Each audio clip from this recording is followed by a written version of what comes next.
house of Simon the leper, was that Simon the leper was cured, and the only way to be cured is by Jesus. Okay. Sat at a meal, and a woman came in with an alabaster box of ointment, spikenard, very precious. She broke the box and poured it on his head.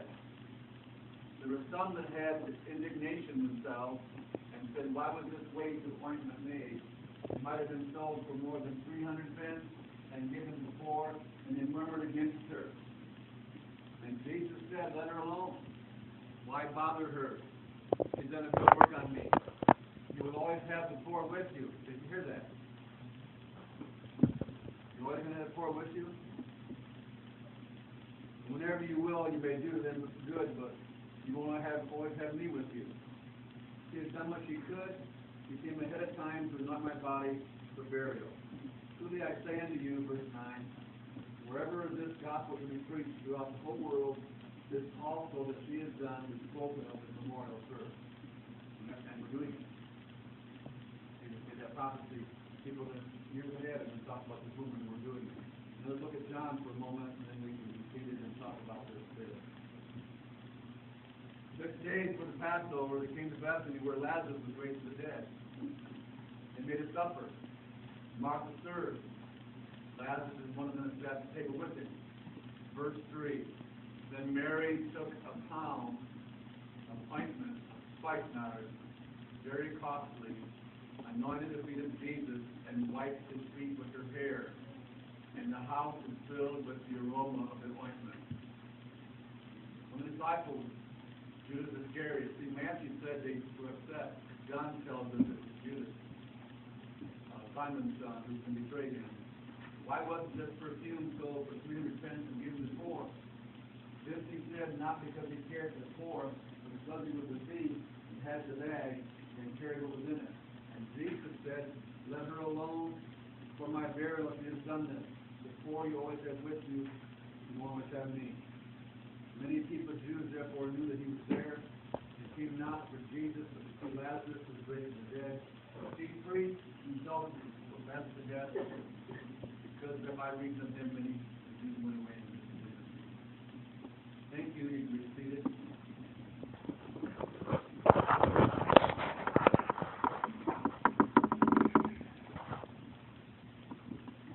Winter is hanging on. They want to go. Know from God's word, promise that it will go. But it's hanging on and hanging on. It's hard to imagine in 3 more weeks we're worshiping having Resurrection Sunday. There have been years where Easter came in March. I'm thankful that it's April 20th this year. And I call it Resurrection Sunday. It's not better if you want to say Easter, although Easter is from a pagan goddess Esther. Resurrection is a better thing to say, but resurrection has 4 syllables and Easter has 2 Easter is not quicker. And the plan was to preach about the days before the resurrection of Jesus, but we got carried away. I got carried away with Genesis and Noah and all those things. So we got part of it taken. So here's what we want to do today, next Sunday, and next Sunday after that, and so forth. What I want to do is take the week before Jesus was crucified and resurrected and talk about what happened on Wednesday, Thursday, and Friday. So today we're going to talk about what happened to Jesus on Wednesday before he was crucified and resurrected. Next Sunday, Lord willing, will be the Thursday before, then April 13th, the Friday before, and then April 20th, the resurrection of Jesus. We want to talk about what happened on Wednesday of the week of Jesus, the last week of Jesus' life. Okay? And today is Wednesday. That's why our service is called. Pretty exciting title. So, on Wednesday, Jesus had a very short time to live. Some things happened to him. We're going to cover them real quick in the sermon. First, I asked him Wednesday whether they had questions. Let's look at this. They had questions from him to find in Matthew 22. And they approached Jesus, trying to trap him on Wednesday. And the first thing they asked Jesus was, what do you think, Jesus? Is it lawful to pay tribute to Caesar or not? And what they did is try to trap him. If he said it's lawful to pay to Caesar, they hated him from the government, and he would have lost his chance to minister with him. If he said, don't pay taxes to Caesar, that he was accused of insurrection, and the government came and got him. So they asked him this question to trap him, and I think everybody here knows of age that Jesus is awesome. Awesome in his teaching, awesome in his miracles, awesome in his preaching, and he's awesome here. They tried to trap him, he said, you know what? Give me a coin. They gave it to him. He said, you give to Caesar what belongs to Caesar, and you give to God what belongs to God. Awesome. Second question that day was this one.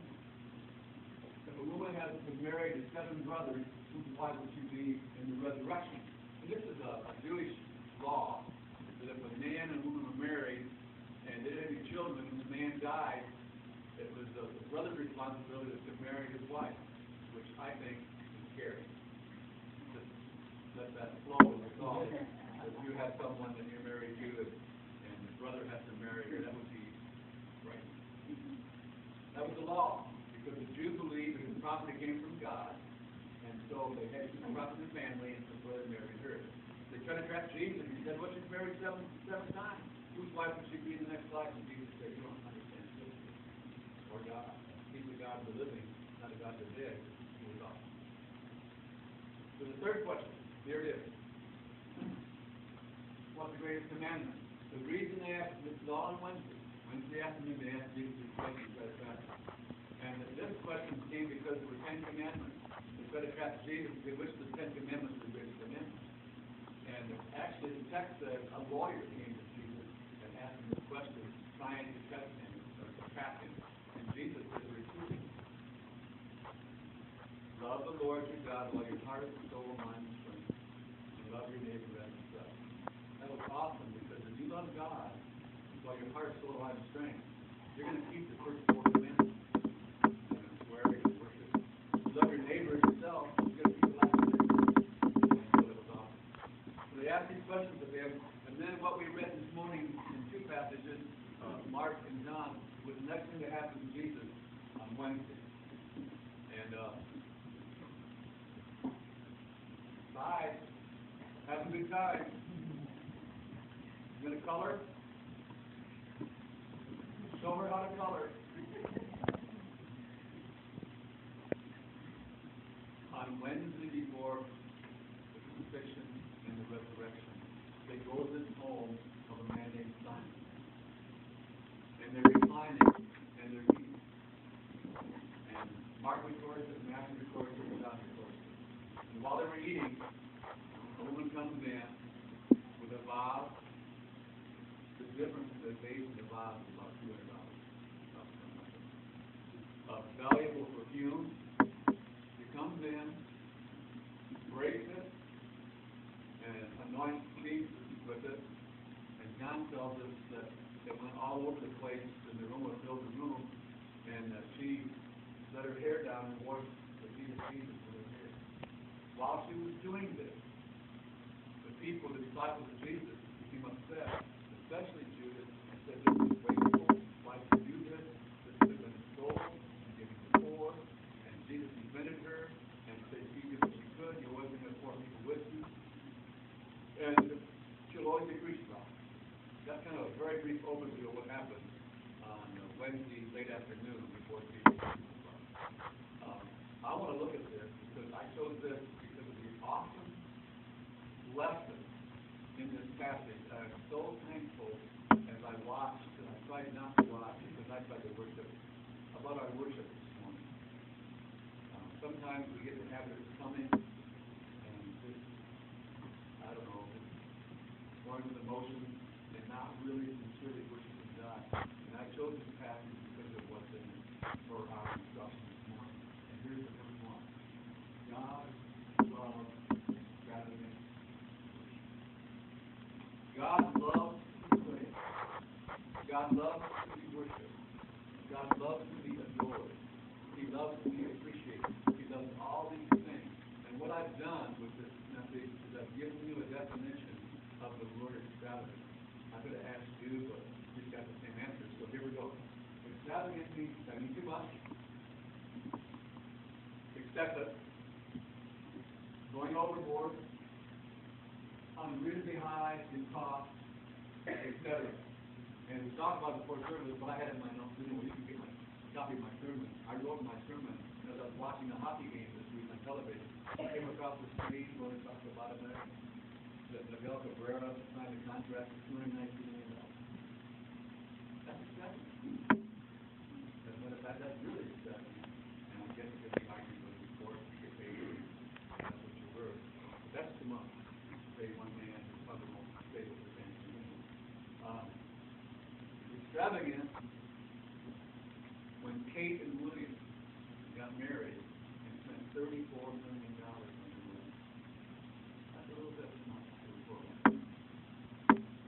I read a hotel that $10,000 for one night. $250,000 for one car. I looked it up. I just typed in what more expensive car out there, and they said a Porsche Spider, $845,000.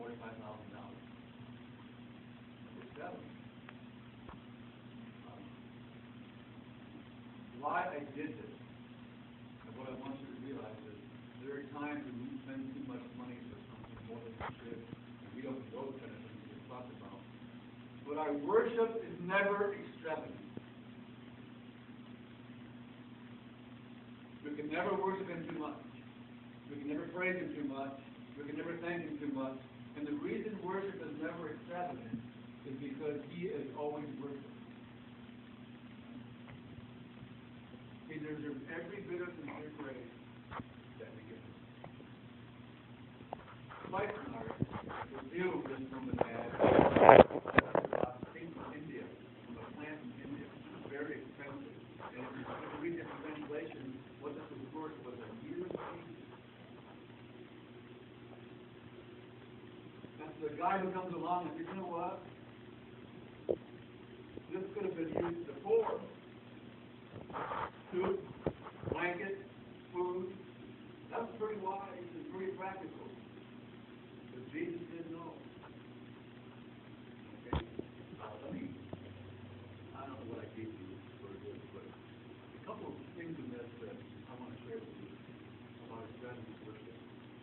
In Bible time, when someone came to someone's house and they read out the glass, and that person was important or significant or wealthy or famous, once that person drank that glass, they would break that glass. So no other person of less importance was drinking that glass. That's one of the reasons Mary broke this and poured on Jesus, because to her, no one in life was more important.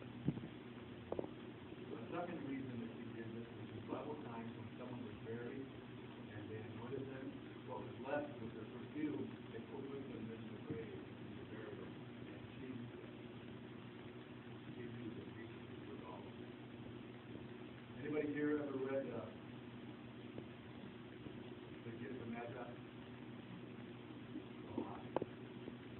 Written by a man named O. Henry. He talks about extravagance and about giving. It's about a woman named Bella and a man named James. They love each other. They're husband and wife. They're not very wealthy. It's Christmas time, and Bella has long, beautiful hair. And that's her prized possession. And his prized possession is a beautiful golden watch. And they each go their separate ways to get a gift. And all she had was $1.87. Read the story. And so what she does, because she loves her husband, she goes and has his hair cut for $20. And takes the $20 $1.87 and buys a beautiful gold chain for his watch. And while she's doing that, he's going and buying a beautiful tortoise-shell jewelry box home for her hair. And the way he buys it is he sells it.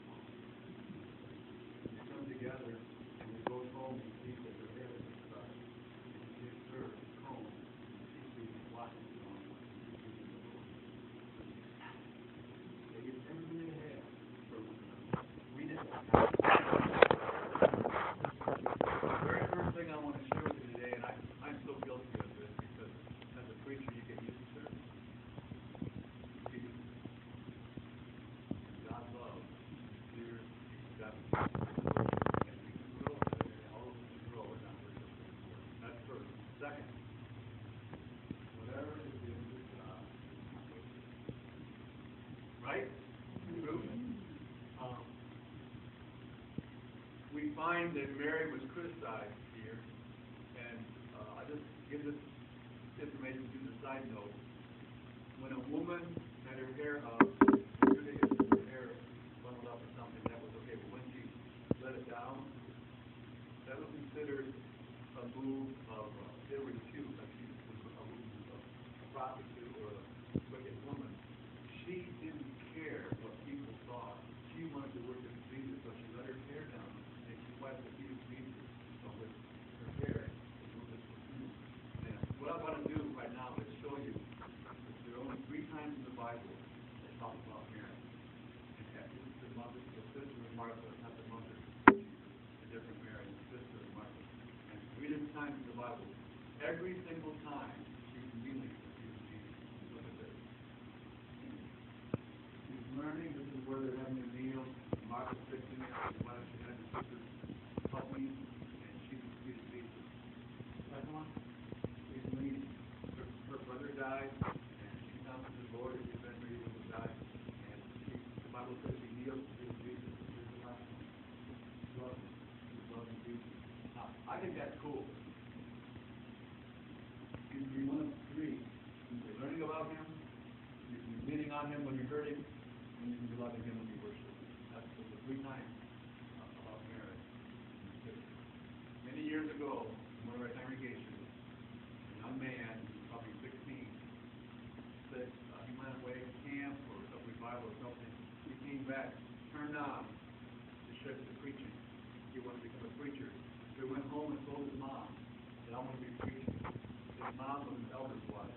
And his mom said, why do you want to preach?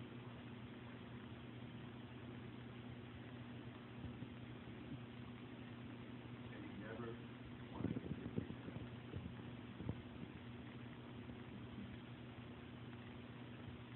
There are ministers who could be richer doing something else.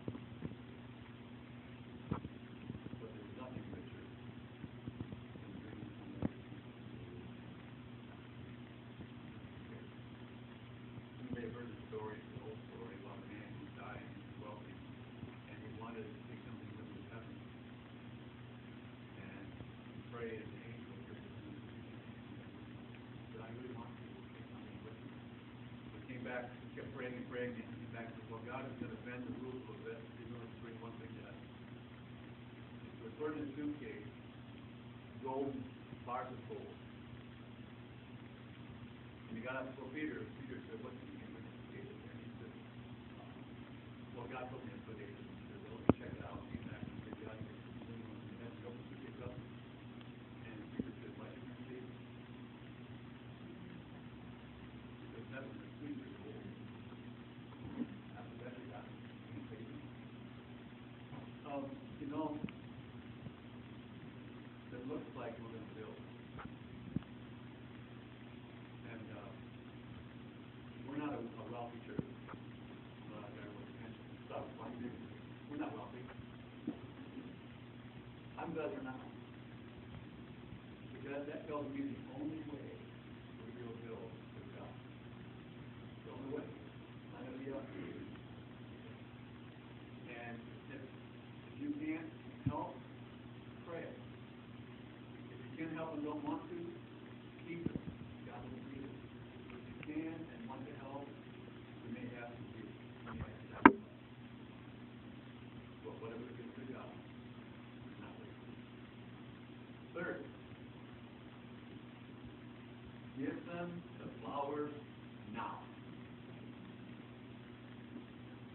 Anybody here ever wish after someone was gone that they had something to say with you? Oh my goodness. Nancy and I both lost our dad, and we weren't there when my dad passed. And Mary loved Jesus and told him while he was alive and expressed to him how she felt about him. If someone you love, tell them now. If someone you care about, tell them now. Don't wait until the opportunity is gone. Don't do that. In one ministry, we had a man who was a trucker. So he got his wife and went on the journey in the truck. And massive heart attack and died. I was a funeral. Young couple, probably in his late 20s, early 30s. He came back and found his wife had died. And we literally had to pull him out of the cancer because he really can't take his life. So tell them now. Guess what I did this morning? I called her up in my office, didn't I? In bed. I love you. Never.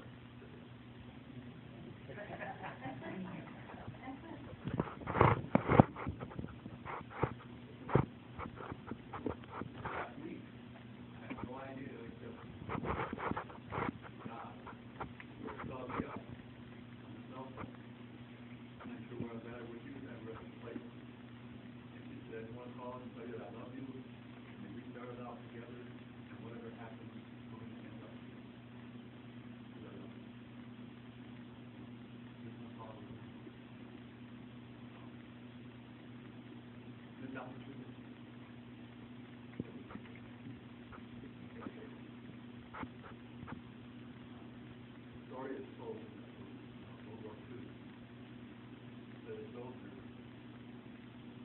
saw his mom home. He said, Mom, I have some money. Then he was serious. He lost a leg, he lost an arm, he lost an eye. And I was wondering, is he okay? He came to stay with us for a while. We helped him. And he listens to mom's voice, and he hears on the other end of the phone, a reluctance and some hesitancy, and finally mom said, well, I guess it's okay to stay for a while. He knew right away. They put him in there. We were to stay with him. Weeks later, the parents got a letter that his son had been suicide. And we picked the body. And one arm.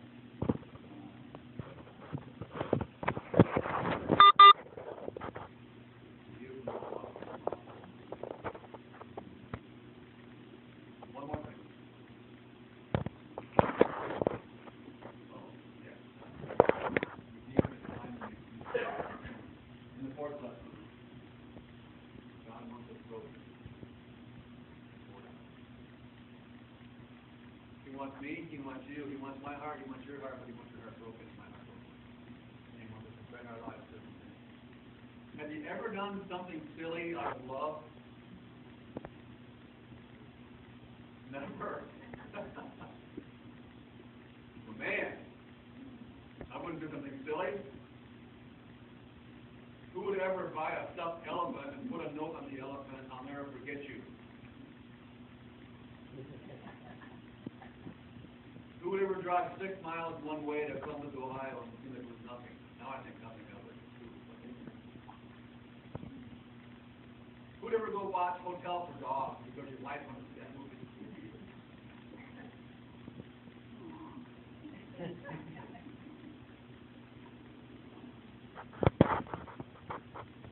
Sometimes we do things that we never do. Except for love. That's love. Who would sit close enough to take one seat to scoop?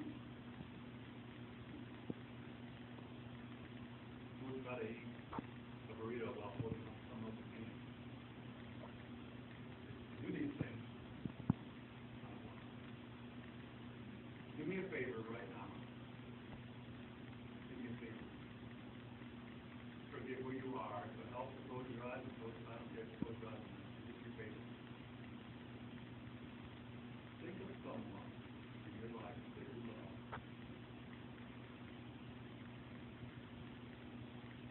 And that you were told they have 36 hours to rest.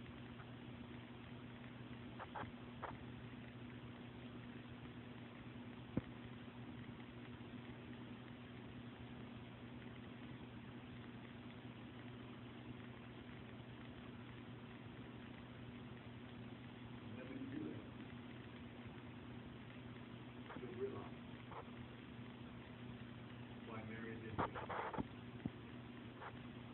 Mary knew that Jesus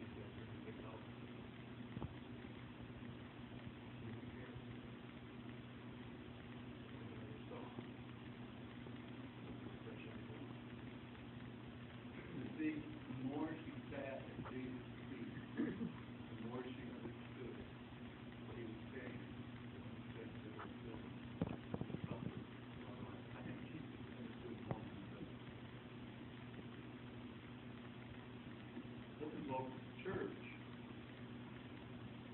is not primarily a business with a budget